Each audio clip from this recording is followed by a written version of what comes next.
शेतकरी बचत गटाला कृषी विभागानं जर आपल्या कृषी उत्पादनाची मार्केटिंग कशी करायची हे जर शिकवलं तर कसा भला मोठा वटवृक्ष उभा राहू शकतो याचं उत्तम उदाहरण म्हणजे श्री रेणुका माता महिला शेतकरी बचत गट अब्दी मंडी तालुका जिल्हा छत्रपती संभाजीनगर। ही मार्केटिंग कशी असते हे या बचत गटाला शिकवल्यामुळं या शेतकरी बचत गटाचा जो टर्नओव्हर आहे तो अनेक लाखांनी वाढलेला। या बचत गटानं हा तेल घाणीचा जो प्रकल्प आहे कच्ची घाणीचा तो कसा सुरू केला, तेलाची निर्मिती कशी केली जाते आणि त्याची मार्केटिंग कशी केली जाते याचीच माहिती आपण आजच्या व्हिडिओमध्ये घेणार आहोत। 15 वर्षापूर्वी तुम्ही सुरुवात केलेली आहे। गेल्या वर्षी तुम्ही कागदोपत्री तुम्ही 25 लाखाचा गव्हर्नमेंटला जीएसटी भरलेला आहे।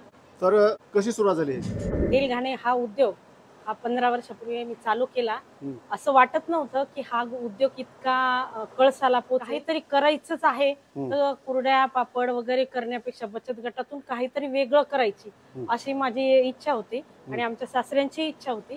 तर त्याच्यामध्ये मी कृषी विभागाने मला खूप सहाय्यता केली। त्याचप्रमाणे म्हणजे मी नुसतं तेल काढून बघितलं, जे जुने घाणे होते ते घेतले लोकांकडनं आणि त्याला रिपेअर केले। धान्य महोत्सव 2014-15 ला मला त्यांनी म्हणजे एक स्टॉल दिला आणि त्याच्यामध्ये त्यांनी सहाय्यता केली की तुम्ही मार्केटिंग अशी अशी करा आणि तुमचे कार्ड वगैरे वापरा आणि असंच तेल तुम्ही नेहमीसाठी ठेवा तर तुम्ही खूप मोठे होऊ शकता।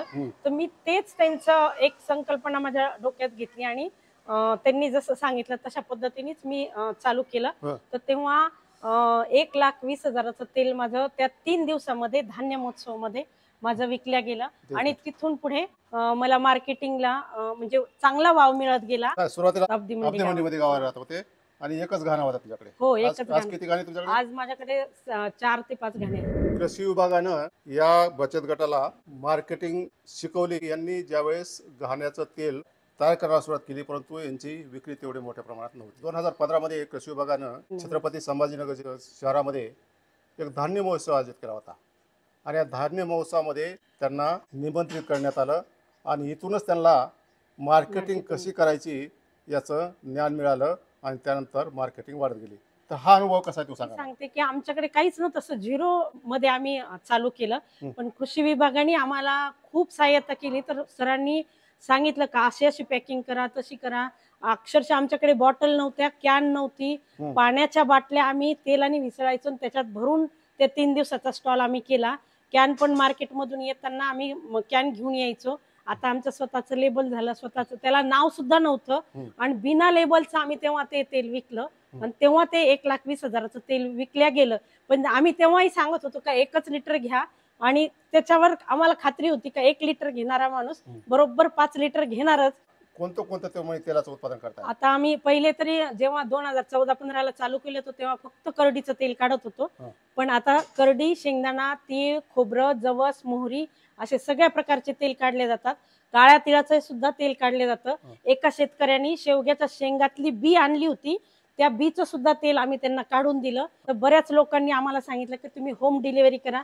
तेव्हापासून आम्ही होम डिलिव्हरी करायला लागलो, तर तेव्हापासून आणखीन आमचं गिराईक वाढलं आणि आमच्याकडे आता सध्या करडी, शेंगदाणा, तीळ, खोबरं, जवसही आहे, सगळ्या प्रकारचे तेल आहे। आणि त्या धान्य महोत्सवामध्ये आणखीन एक आम्हाला शिकायला मिळालं की शेतकऱ्यांच्याकडे माल असतो।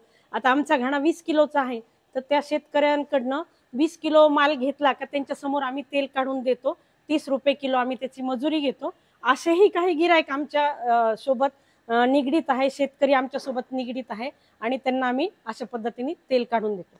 म्हणजे तुम्ही छत्रपती संभाजीनगर मध्ये होम डिलिव्हरी पण देता? होम डिलिव्हरी पण देतो। असे किती गिराईक असतील आणि तुम्हाला त्यांना जर पाहिजे असेल तर तुमच्याशी संपर्क कसा साधायचा? आम्ही फोन नंबर दिलेला आहे, त्याने कार्ड छापलेत का तुम्ही? हो, कार्ड छापलेले आहेत, पॉम्पलेट छापलेले आहेत, त्याच्यावर नंबर आहे आणि त्या नंबरवर जर तुम्ही कॉल केला तर आम्ही तुमच्यापर्यंत 4 दिवसाच्या आत पोहोचतो।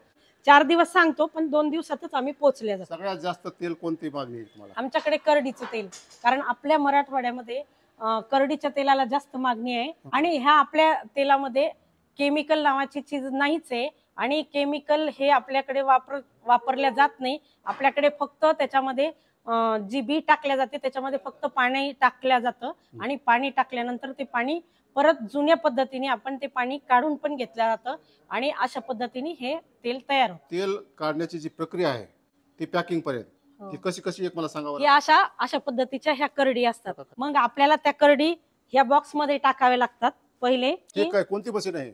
आता ही मशीन म्हटलं तर ही दाल मिलची मशीन आहे. पण हे कशासाठी उपयोग काय ह्याचा? हे करडी आहे. हा. या करडीतून आपल्याला हे दाल मिलची मशीन आहे, ह्याच्यामधून ह्या करडी ह्याच्यामध्ये येतात आणि इथून त्याच्यातली माती निघल्या जाते. ही निसायचंय हा. त्यातले काडी हे कचरा स्वच्छ काढण्यासाठी. करायचं, स्वच्छ हा? करायचं. मग हे एक्सपेरिमेंट वरून वर जाईल. हा, हे आणि- वर जाईल, ह्याच्यातनं माती ह्याच्यात पडेल. माती हे बघ, माती आहे का ह्याच्यामध्ये? हा, ह्याच्यामध्ये माती खडे माती वगैरे जे आहे ही माती ह्याच्यातनं पडल्या जाते, मग स्वच्छ केलं स्वच्छ जाते. केल्या जाते. हा. त्याच्यातनं ह्याच्यातनं काडी कचरा हा बाजूला पडल्या जातो. हा, हा. आणि मग ह्याच्यातनं ही चांगली करडी ह्या तयार झाल्या. हा. ह्या चांगल्या करडी परत ह्याच्यातून परत ह्या व्हेलिवेटर मधून या जात्यामध्ये जातात. त्यावरच्या हा, हा. तर त्याच्यातून ते भरडल्या जातं. भरडून ते पुढच्या साईडला येतं. कुठे कुठे सांगा मला. पुढच्या साईडला ह्या साईडला येतं.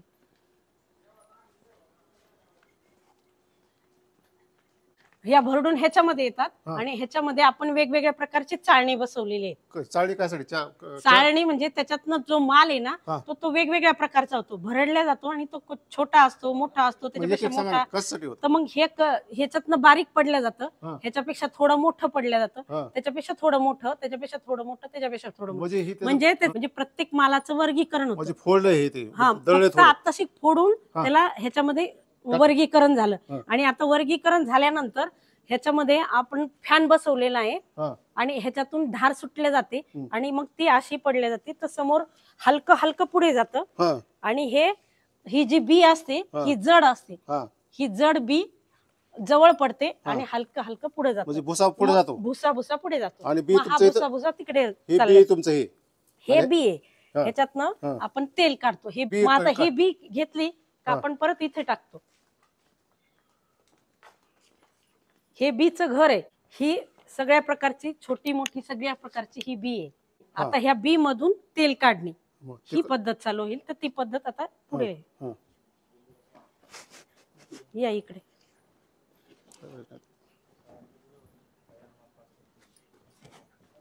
आता हे बीच्या घरातून आपण हे बी काढलं आणि हे बी ह्याच्यामध्ये टाकलं जातं. ह्याला घाणे म्हणतात. हा. ह्या घाण्यामध्ये ही बी आपण जवळजवळ 20 किलो हा माल ह्याच्यात टाकला जातो. त्याच्यात काही प्रमाणात पाणी टाकलं जातं. हा. आणि मग पाणी टाकल्यानंतर 5 ते 10 मिनिटात तेल खाली निघायला लागतं. हा. आणि मग ते तेल असं इथे निघलं. हा. हे खाली ह्याच्यात तेल, हे कच्चं तेल हा. ह्याच्यामधून ह्या घाण्यातून जवळपास 60% तेल निघलं जातं. हम्म. आणि खपरी ढेप तयार होती. हम्म. आणि ते खपरी ढेप परत ह्या घाण्यामध्ये टाकलं जातं. ह्याच्यातनं 60% तेल निघाल्यानंतर ह्याच्यात 40% तेल राहतं. 40%तनं 20% तेल परत ह्याच्यात येतं. आणि 20% तेल ह्या ढेपीमध्ये राहतं. ह्याच्यामध्ये फक्त आकार देणे आणि 20% तेल काढणे एवढाच ह्या घाण्याचा उपयोग होतो. आता हे कच्चं तेल आपण एक टिप समजा,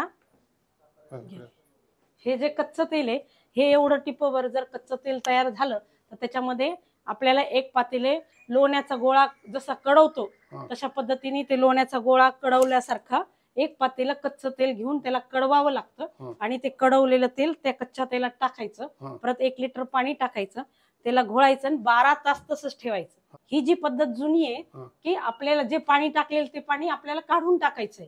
तर मग त्या 12 तासामध्ये जे तेल वरचं आहे ते वरचं तेल आपण अशा पद्धतीने छाटायचं, वरचं तेल काढून घ्यायचं. खालचा जो गाळ राहतो तो परत रिसायकल मध्ये चालला जातो, परत त्या ढेपीच्या गाळात चालला जातो. आता हे वरचं तेल काढलं जातं. आता तरी ह्याच्यामध्ये जर काही मॉइश्चर वगैरे जर राहिलं किंवा काडी किंवा करडीचा भुसा वगैरे काही वगैरे राहिलं तर हे आपल्याला आपण मोटरीनं परत हे त्या साईडला घेतो. कुठे नेता? त्या तिकडे चला या इकडे.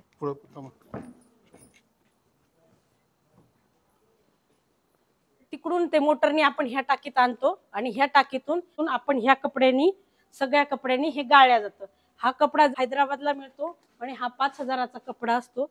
आणि हा जवळजवळ 10 ते 12 टाक्या तेल गाळल्या जातं. तर ह्याला फिल्टरही म्हणलं जातं किंवा गाळणे पद्धत म्हटल्या जाते. जे तेल आहे त्याच्यातलं मॉइश्चर जे आहे आणि जे काडी कचरा जो आहे तो त्याच्यात अडकला जातो आणि क्लिअर तेल क्लिअर होतो, तयार होतं. आणि हे फायनल तेल ह्याच्यामध्ये तयार होतं. आणि आपण हे तेल पॅकिंग केलं जातं समजा असं. आमच्याकडे हे करडीचं तेलाचं 1 लिटर, 5 लिटर आणि 15 लिटर अशी पॅकिंग चालते. वर्षाला साधारणतः करडी तीळ असेल, शेंगदाणे असतील, किती लागत असतील हो? तर हे करडी आम्हाला सगळ्यात जास्त लागतात. किती लागत तीळ असेल? वगैरे कमी लागतात. आम्ही जवळपास 25 लाखाचा माल आम्ही वर्षभरात बोलवतो. सगळे म्हणजे येतात हो म्हणजे सगळे येतात त्याच्यामध्ये. करडी, शेंगदाणे हो सगळं. करडी ते